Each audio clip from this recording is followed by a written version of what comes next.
All right, everybody. Tonight's episode of WrestleMagic, we're just going to have a little bit of a conversation. So tonight, my friend King Scully and I, we're just going to talk about things that don't really need to be in wrestling anymore, or just never needed to be there in general. But you guys know how it is. So without further ado, King Scully, how you doing, man? How you been? It's been a long time since I've heard your voice on the show. Yeah, I'm all good, thank you. Thank you for coming to me with this. It sounds like it'll be a good little chat. Oh yeah, definitely, man. And couldn't think of anybody better to have it with. But anyways, so starting off, things that we don't really feel are needed in wrestling anymore, or just in general. So there's things in wrestling that we might see it on a weekly basis at this point, or maybe it's just been there for so long nobody knows why it's there. Is there any examples that you can think of that it's just kind of not necessary? One of the things that annoys me is just like a nickname thing, but every time they come out and they say it, Michael Cole would say it. I think they've stopped it a bit now, but they put it in their names on the name plates and that, like Seth freaking Rollins. And remember when Dean Ambrose was the lunatic fringe, and they just keep going on about that every time. It's the lunatic fringe and all that. It Mm, kind of got too repetitive and annoying, if you get what I mean. yeah, yeah, I get that because I mean, just say who they are, what they're. I get it if it's like it's actually part of their name as the character or whatever, but to do it just constantly for Dean Ambrose, you don't have to say it every time, and especially Roman Reigns back before he was the tribal chief, it was just constant. He's the big dog, and it's his yard. Nobody cares, man. Just let us see the show. Yeah. And there was one when they called see it weren't so bad when they called Kane the Big Red Machine. That weren't so bad because they didn't do it all the time. But there was a time, was it Devil's favorite demon or something? They kept saying or Yeah. something like that, and it was just like, shut up. Yeah, I feel that. That's one thing that we can definitely say. It's just not really necessary or needed. And it makes sense when it's the character's name, like the Boogeyman. All right, that's his name for the character. Like, that's all you see him as, the Undertaker. That's just who he is. And I guess it's one thing when they say Demon Balor or anything like that, because I mean, that's another part of the character, and it's a specific character that he's playing within the character. It's like his alter ego or something, or Will o' the Wisp, as Jeff Hardy used to be at times. So it makes sense when it's the full character, but not when it's just, oh yeah, it's Jeff Hardy. You don't need to call him that. Yeah, exactly. It's just a bit like it's frustrating because it's just they say it too many times. You don't mind them saying it now and again, but you don't need to hear it a million times in one match, if you get what I mean. Yeah, I agree with that. It's one thing when it's like at the very beginning of the match while they're introducing them or whatever, they come out, they say the name, hey, it's the Lunatic Fringe, Dean Ambrose. Okay, cool. Gave him the nickname, whatever. But then after that, you don't have to say it again for a while. Just wait till the end of the match, if that. Uh, but Yeah. moving on to, sorry, what was that? Well, there's one thing. Now you can choose one. All right. So, something that I personally don't really see the point in, and I never really have, I'm going to say the WWE draft. And I get it that this was probably created at some point when Vince or whatever executive decided, hey, we want to seem like a real professional league. We want to have a draft just like the NBA does, just like the NFL does, just like MLB does, Major League Baseball. And they probably just wanted to kind of ride the bandwagon and say, hey, yeah, we're a professional sports league too. Look, we have a draft just like they do. And it's not really necessary. Like, I can understand if they were specifically to be like, okay, we're only going to show the NXT guys that are coming up or the new up and comers, and we're going to show a draft for which show they're going to. That to me would be okay, because then it's like, okay, you're showing where the up and comers are going, just like with how the draft is for the NFL. It's like, okay, what team is picking these college athletes and where are they going next? It makes sense for that. But for the WWE draft, it's the guys who are already on the main roster for the most part going to different shows. And does anybody even pay attention to who's on what roster? Does that even does anybody care about that? They switch it every week for what it seems like. What do you think, man? Yeah, exactly that. Like 1 minute Seth Rollins is Raw, then he's on SmackDown, and I don't know, Roman Reigns on Raw, then he's on SmackDown. Which one are they on? Do you know what I mean? What's the point of having it if they're never on the same show anyway? And what is the point as well of having two? Well, this is probably, I should probably wait for this bit, but it kind of comes into the draft because what is the point of having two heavyweight titles if both champions can go on any show anyway?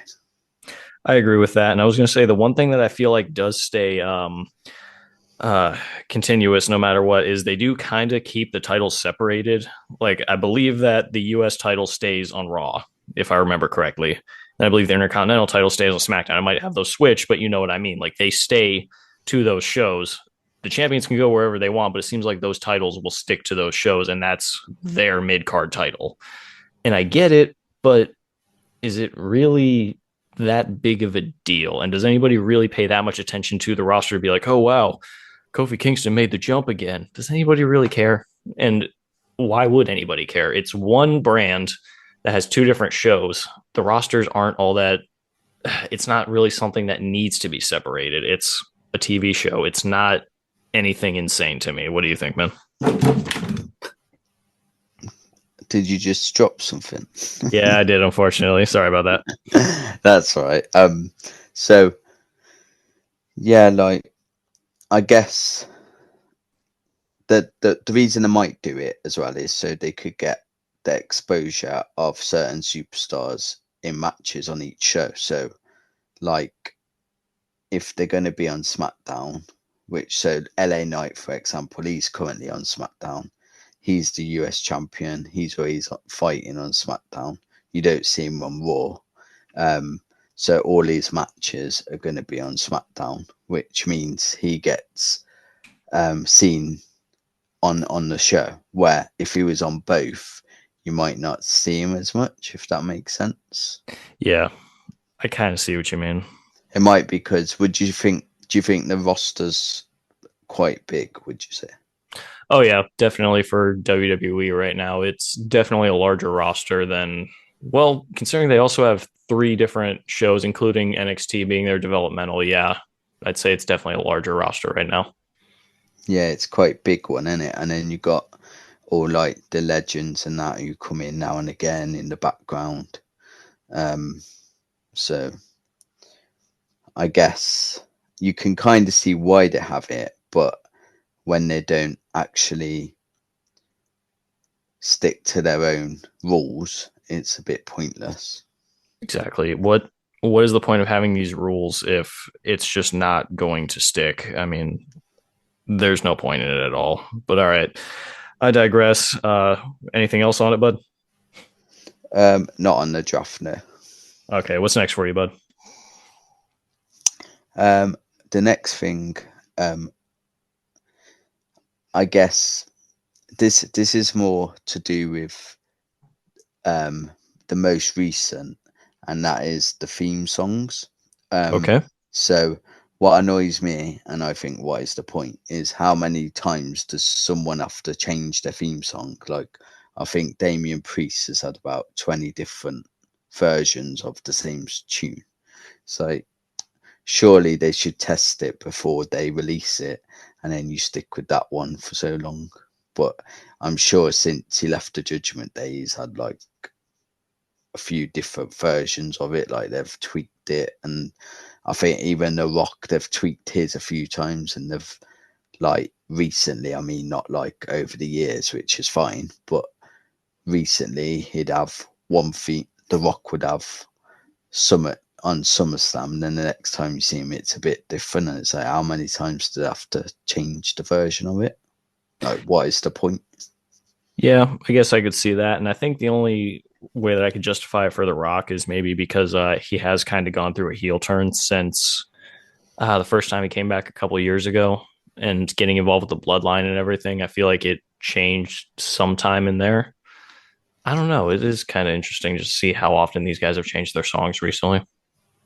Yeah, it's not so much like changing the song, but it's just the same song, but so, and then the week later it'll be a bit different. Like Bron Breaker, he had, so the theme song he's got now has actually got like words in it, like someone singing lyrics to the tune that he had before, which is fine. You don't mind that because they're, but like some of the songs as well, the music is so generic now. It's not like when Jim Johnston done it, who he made loads of class theme songs, but now they're all a bit crap.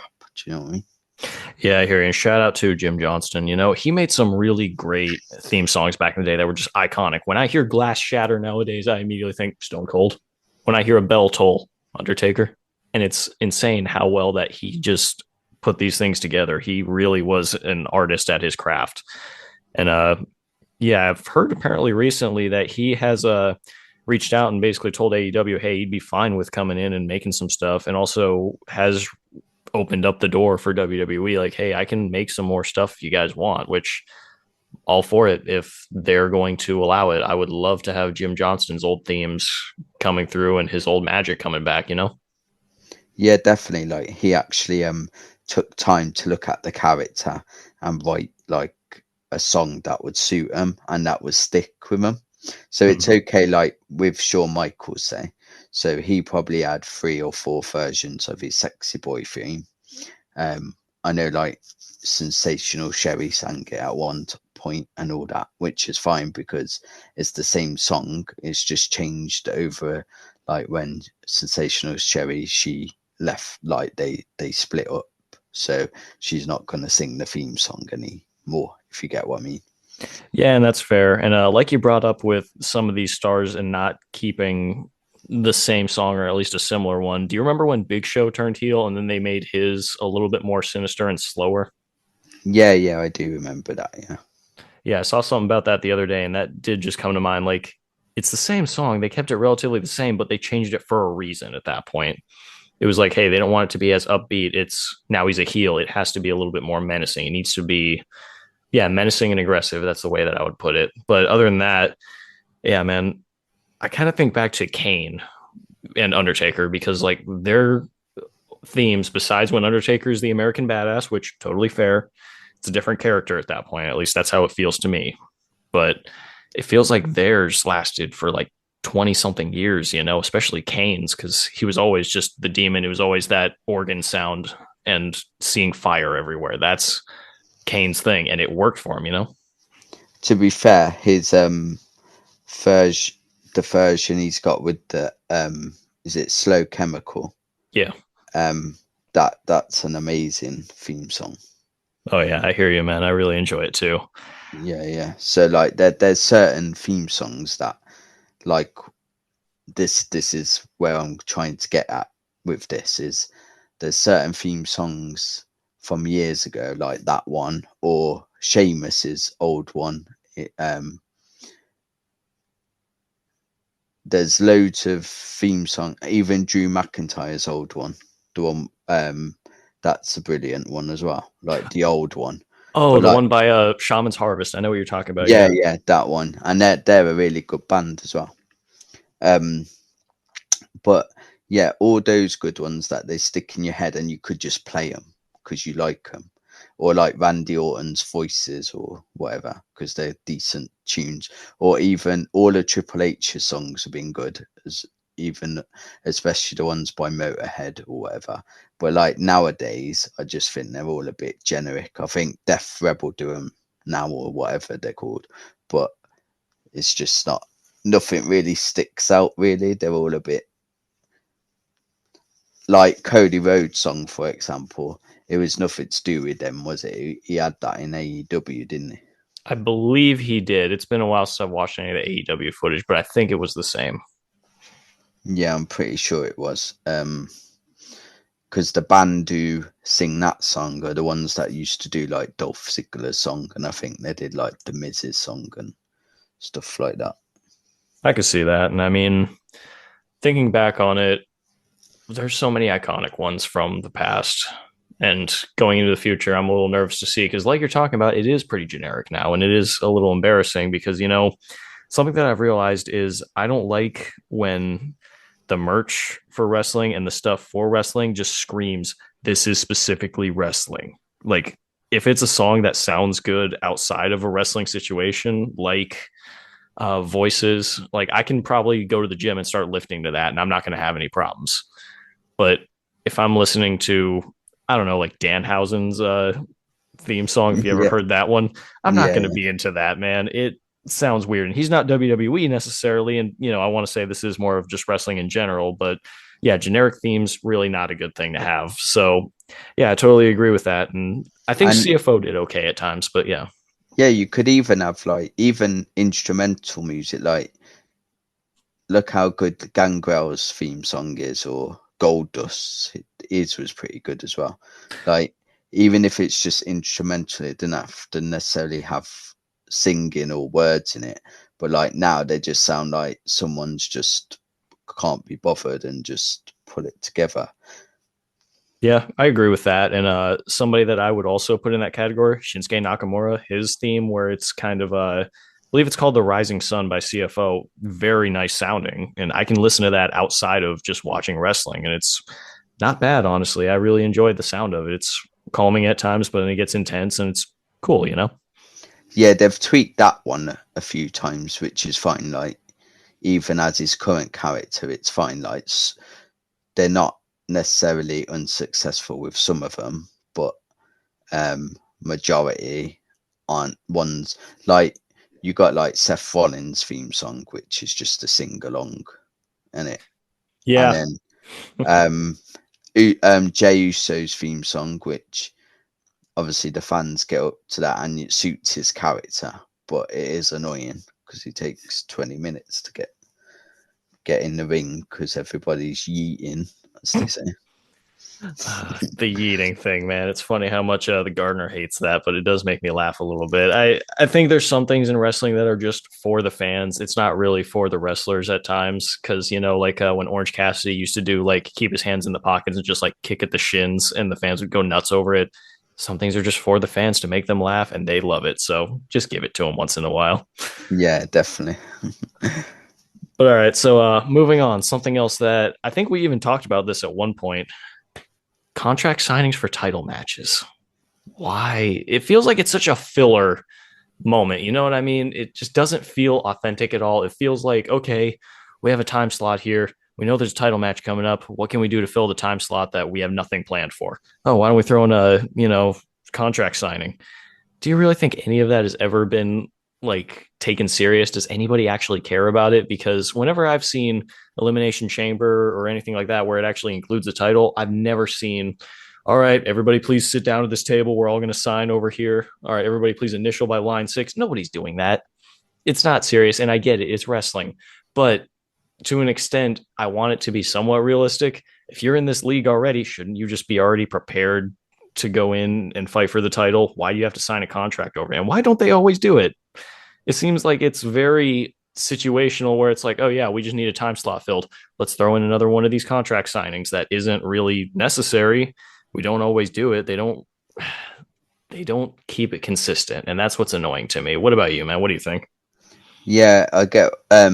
I was wondering why you were saying that. I wonder if like their little folder thing, and it's got their clippy board with, and they flip it over, and it's got the written thing, and they sign it. Does Mm-hmm. what does it actually say on it? Someone took their time to write something up for nothing, just because no one's going to read it. It's not like a proper document, is it? It's just what is the point? Exactly. I can only imagine that. Do they have an actual legal team going over this? Like, Yeah, yes, this is a legal and binding contract that means absolutely nothing. Like, who exactly. cares? And I wonder what's actually on there. Do you think it's maybe just a bunch of jokes or something? I know that's what I mean. Like, and they got like a few pages as well. It's not just like one page. So what the hell do they need to write on all the other pages? Yeah, I hear that.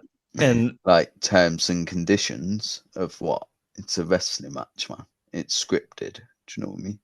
yeah, exactly. It just seems kind of useless to me. And I get it. Maybe you want an intense segment from it, but it just seems like a type of segment that isn't necessary. And I really have never cared for it. What about you? Yeah, I think it's a bit stupid as well. And they always have someone always attacks the other person, don't they? And you can always see what's going to happen anyway. And the table that they sign it on always seems someone goes through it. So You're right. And it's kind of funny to think about that. They're not very good at this whole legal thing. They can't ever just sit down and sign the contract like normal people. No, they have to attack each other. It's every single time. But Yeah, exactly. it's a little redundant at this point, and I really see no point in constantly bringing this back. I mean, there's other things that they could bring back that would be so much worse, but realistically, that's one of those for me. Like, can you imagine if they brought back tuxedo matches more often? Oh Oh yeah, yeah. God.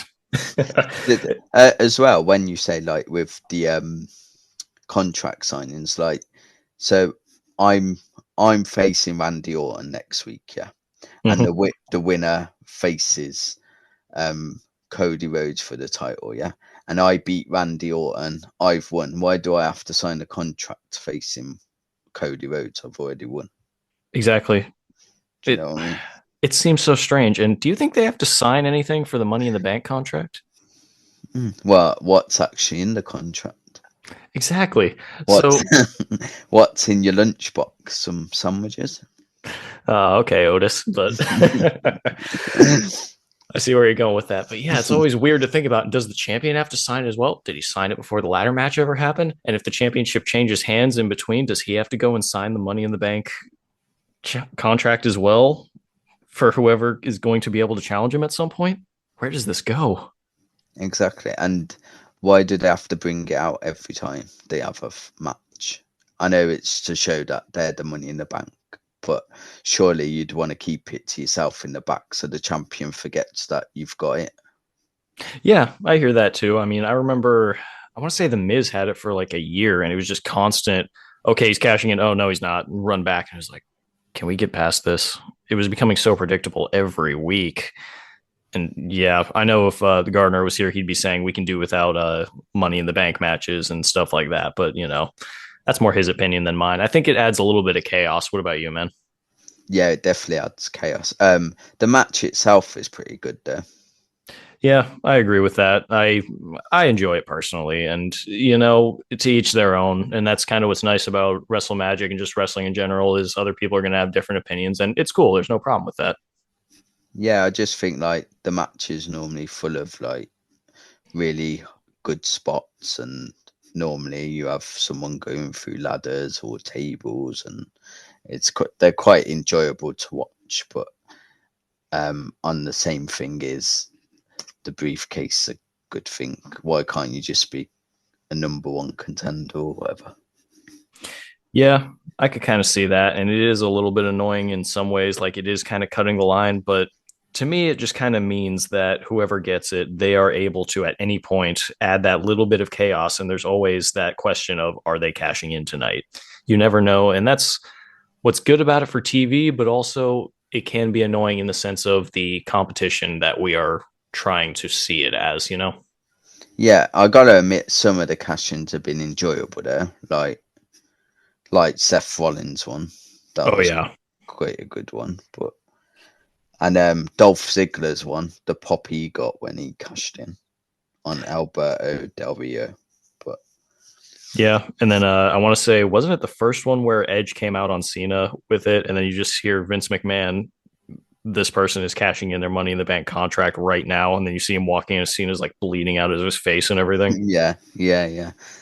So they are enjoyable to see the cash-ins. To be fair, so I guess we're kind of in the middle on that one. Yeah. If they coordinate it well and they know what they're doing, it's great. But who is the guy who challenged for like the Intercontinental Championship or something with it? That just made me question like, why would you go for a mid card title with that? You have a chance to go for gold and you're choosing silver? Yeah, that's a stupid thing. Why would you do that? Yeah, I still don't get that, but it's whatever. That's in the past. They haven't done it since, so I'll give them that credit at least. But yeah, I think we beat this dead horse a little bit. So moving on, what else you got, man? Um, a thing that annoys me for quite some time now is kicking out of finishers. They're meant to be a finishing move.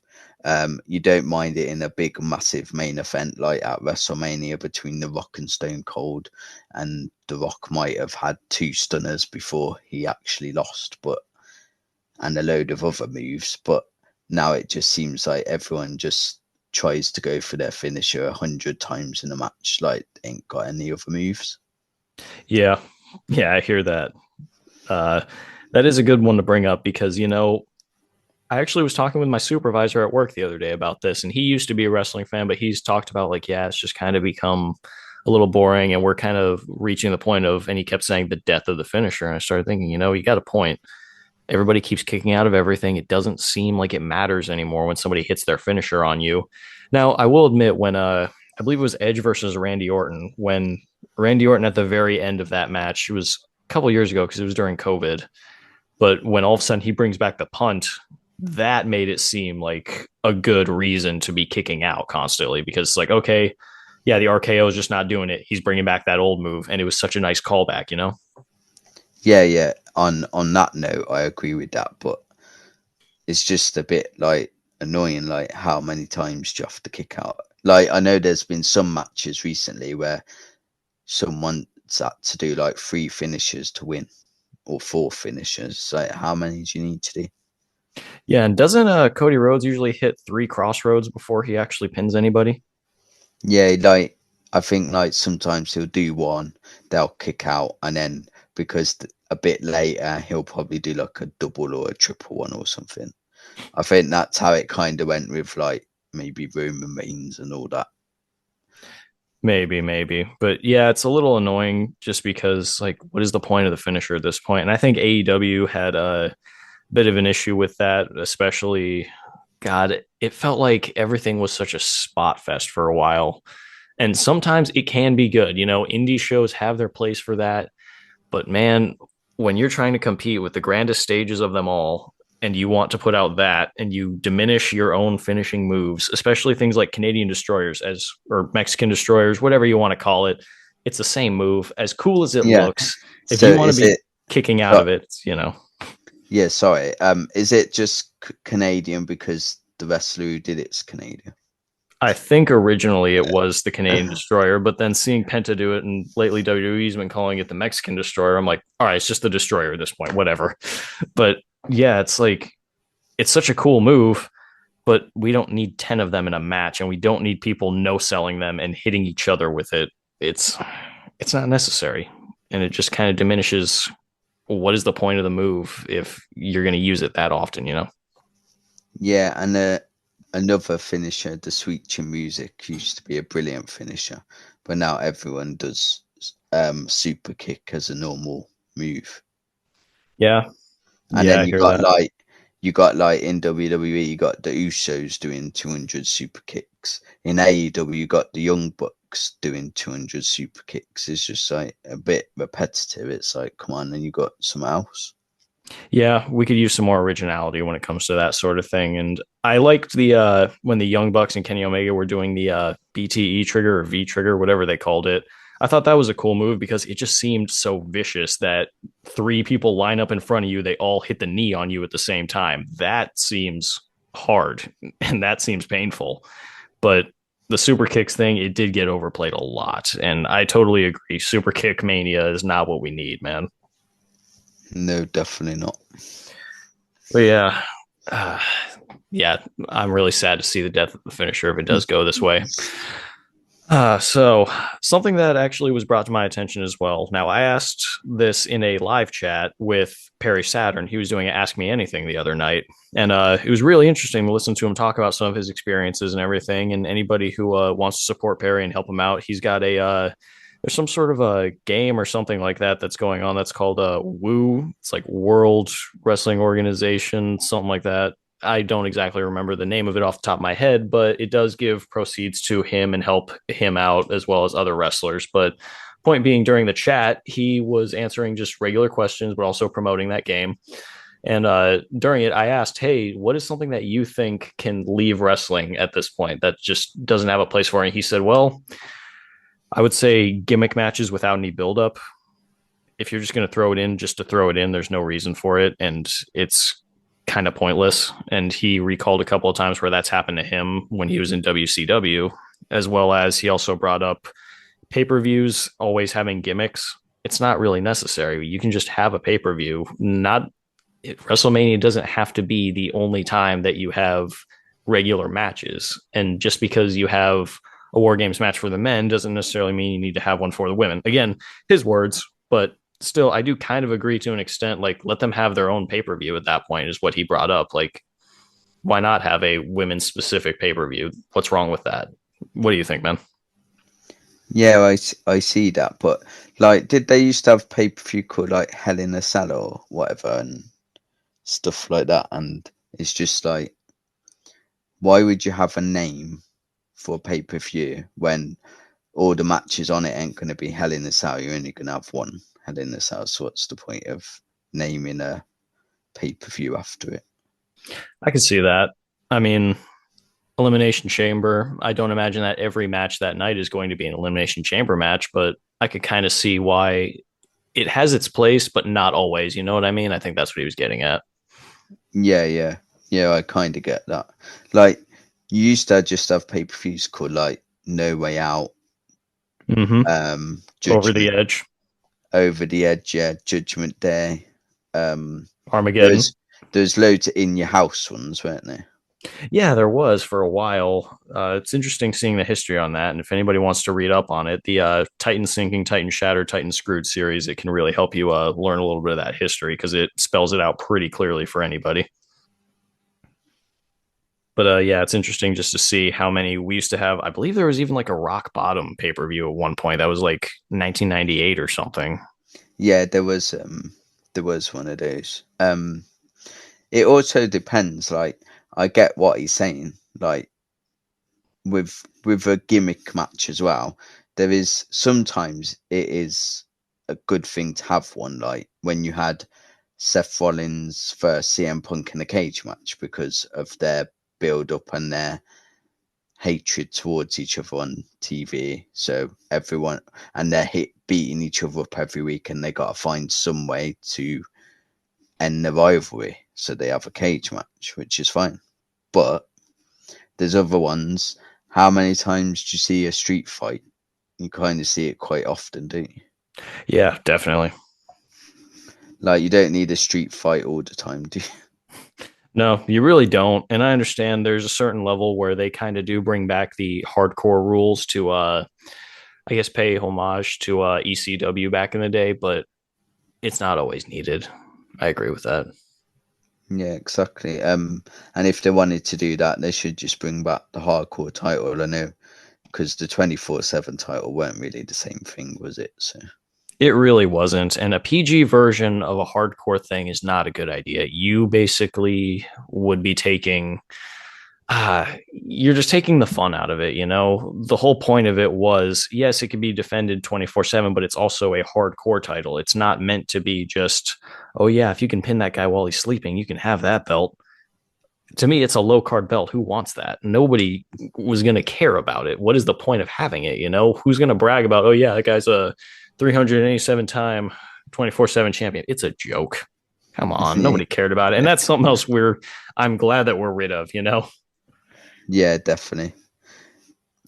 Although R-Truth was entertaining, but that's because he's a national treasure when it comes to it. Oh, absolutely. Our Truth is great. And, you know, even though I'm kind of making fun of that title, he made it entertaining. And just the fact that wasn't there one night where he's like hiding under the ring, like up on a table, and then you see somebody like Yeah, pulling out the table, and then they see him just laying on it and smiles at him awkwardly. yeah, yeah. Yeah, he did make it good, to be fair. Yeah, I will give him that. But He yeah, really did his I job. I agree that the title was pointless, really. Definitely. But yeah, man, you got anything else? You did bring up something else in our conversation that originally sparked this, so I want to let you have that one. I don't want to take it from you. What was it? I can't remember now. Oh, it was the pull aparts. Oh yeah, yeah, they keep happening regularly, don't they? Yeah, and I get it when there's something that works, you want to use it over and over.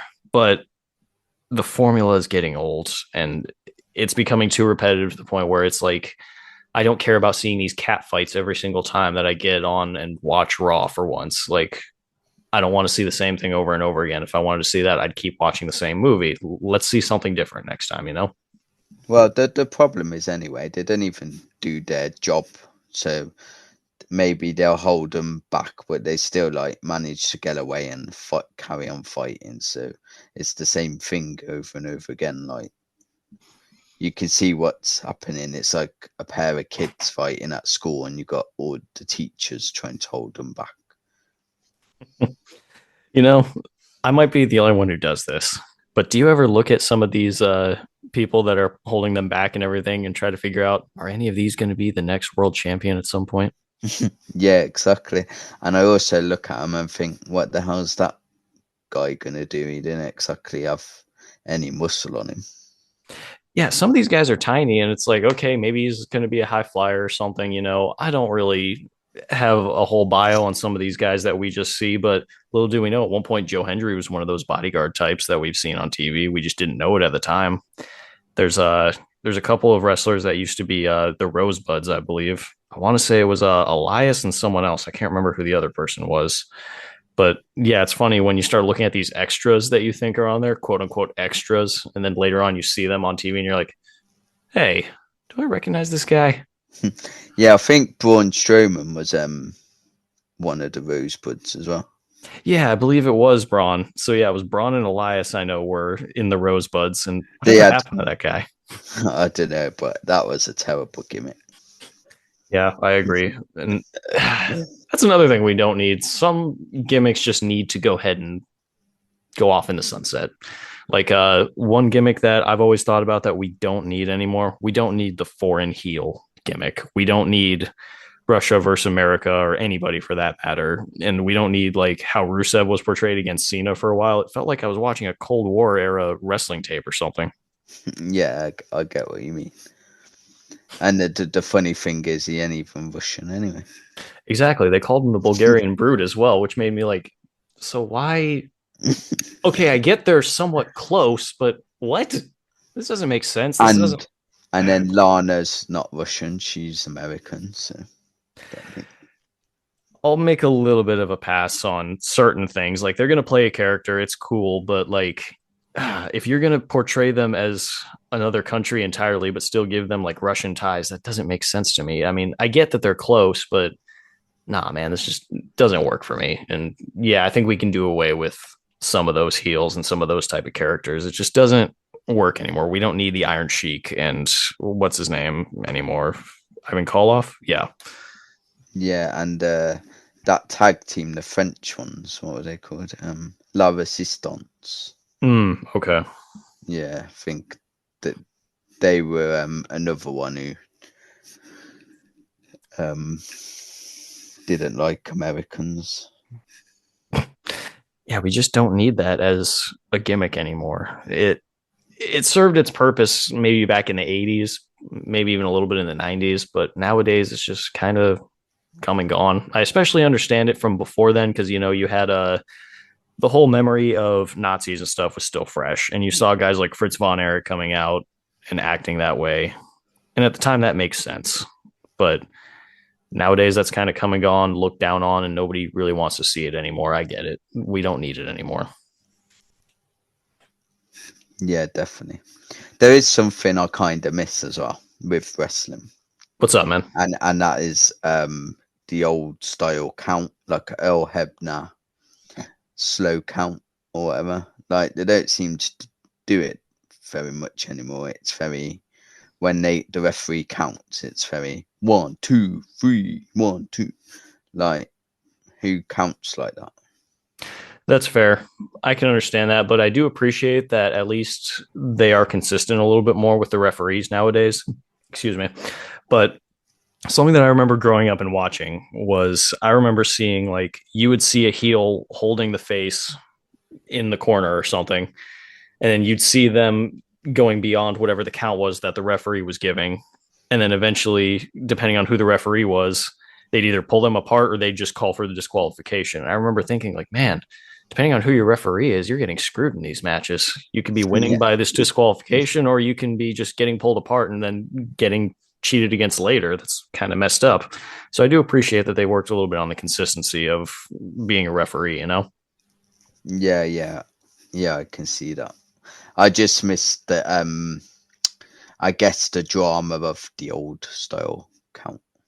That's true. I mean, some refs are better than others with that. Like, what's her name from AEW? Audrey, I think is Yeah, her name. Audrey or Aubrey, one of the two. I don't really remember her full name off the top of my head right now, but she has done a pretty good job of trying to be a character as well in the ring. And talking with Mike Chioda, he had explained like being the third man in the ring, it really does give a different perspective on certain things because being that guy, if you mess up, everybody's going to notice. And your performance is just as important. It's just not the same way. But if you mess up, boy, do they know. And boy, does everybody call you out. He actually explained like Shawn Michaels apparently used to be notorious for if a referee messed up their matches, especially at house shows. After the show was over, he'd be one to like tell the whole audience, be like, yeah, this referee's a POS. He don't know what he's doing type of thing. yeah. I can see it must be like quite difficult, isn't it? Maybe a little bit at the time, but yeah, it's something that God, I would love to have a conversation with him about it. I think that'd be really cool. But I digress either way. But yeah, man. So anything else that you can think of about things that we just don't need in wrestling? Because I'm kind of tapped out at this point. Oh, okay, you submitting, yeah. Yeah, I don't think I have anything else in my head anyways Okay. that we don't need anymore. But I do like that we kind of went to like things that we could use more of as well. If you have any of that, go for it, dude. Yeah. What can we use more of? Well, going back to the finisher thing, just do a finisher and win the goddamn match on a normal show like Raw or something. And you didn't have to kick out on there. Do you know what I mean? Yeah, don't really need to play up too much drama on your just regular shows, you know.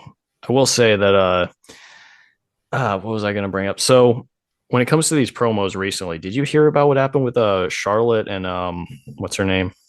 Yeah, my Yeah, brain's fried. apparently it went off script and all that, but I do kind of wonder if it was a work just to get some heat on it, if you get what I mean. Maybe, but Because yeah, Charlotte and Tiffy. I mean, hearing and seeing what they were saying, apparently it's also been removed from like Netflix and stuff. I'd have to go back and see if it's actually there or not. But from what I've heard, yeah, they're like taking it pretty serious. I don't know everything that happened. I've read the script of it, but man, if that's really going on, I'm kind of impressed if it is a work. But if not, then whew, it's getting a little too yeah, real there. I kind of feel like because obviously they're going against each other, so I know not every wrestler likes each other, but they have to work together or whatever. But in this case, it's probably they were struggling with their promos, I think, and the back and forth weren't exactly brilliant, and because they were getting very good feedback, what I could hear. Um, but like on this scenario, it was a case of I think Tiffany said something about her having what 3 marriages or something. I don't know. I think it was 3 or 4 divorces at this point, Yeah, and yeah. yeah, it's a bit And far. and then she walked out the ring, and then Charlotte said something like Ludwig's in my DMs, which is obviously not true, but I mean, it's entertaining. I'll give it that. So I do kind of hope it is a work, and I hope they're not going too far against each other there. But you know what? Maybe they're doing some method acting. I don't know. Maybe they agreed to it beforehand, and maybe they're just having fun. But if that's the case, yeah, heck, have fun with it. But all right, I'm kind of coming to the end here. I don't think that we have too much in the mind right now. So I guess I could ask Scully, do you have any recommendations for the audience this week? it's a British drama. I don't know if you've watched it, Mav, called Adolescence. Have you seen it? Oh, I've seen the trailers on Netflix. I haven't watched it yet, but I do want to. Yeah, so basically the main character, the lad, he plays a lad called Jamie, and he's accused of murdering a fellow schoolgirl, basically. But the main purpose of it, it's only 4 episodes, one series, 4 episodes. The main purpose is it of the program is it goes deep into the characters themselves. So rather than just be like, oh yeah, why did you kill him? And oh, I killed him because of this or whatever like that. It's more of a you see more of the character, like them getting angry and like what it means to like the parents of the kid, what their life is like afterwards, if you get what I mean. Interesting. So it's very like the camera work I found was quite entertaining as well, because it was different. Like it follows the actors around rather than just like laid back. It kind of follows their footsteps, if that makes sense. Like, so when they go into a room, he'll go into the room with stuff like that. Okay, I see. So they're like legitimately following them instead of just being like a camera set up in the next room for them or anything like that. Yeah, and it's kind of cool how they did it. And it's got like Stephen Graham, who's like one of the most underrated actors. He's brilliant. He's from Liverpool, and he's been in loads of things like This Is England. I don't know if you ever seen that film. I have not yet, but I'll put it on the list now. Yeah, and he's also there was also one of my favourite series that came from This Is England film, which was the This Is England series. There was 86, 88 and 90, and basically they continued from that film. So he was in all them as well, along with the original actors from the first film. And he's just a brilliant actor. He's really really good at what he does, basically. So that would be my recommendation for something to watch. Okay, sounds good, man.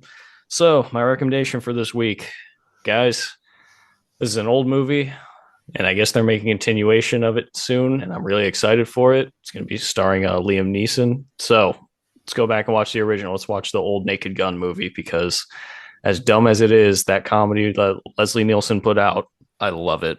I eat it up. That's one of my favorite things ever, between Airplane, The Naked Gun, some of the Scary Movie franchise. Loved it. But yeah, so I guess that's it for this week, guys. As usual, do something nice for somebody. You never know who needs it. You guys know where to reach us at this point. And with that, in the words of Memphis Mark, we're out. Thanks for listening to the WWE Podcast. Don't forget to subscribe on your favorite podcast app so you don't miss a show, or head to WWEpodcast.com. And for all of these shows ad-free, head over to patreon.com/WWE Podcast. Until then, we'll see you next time.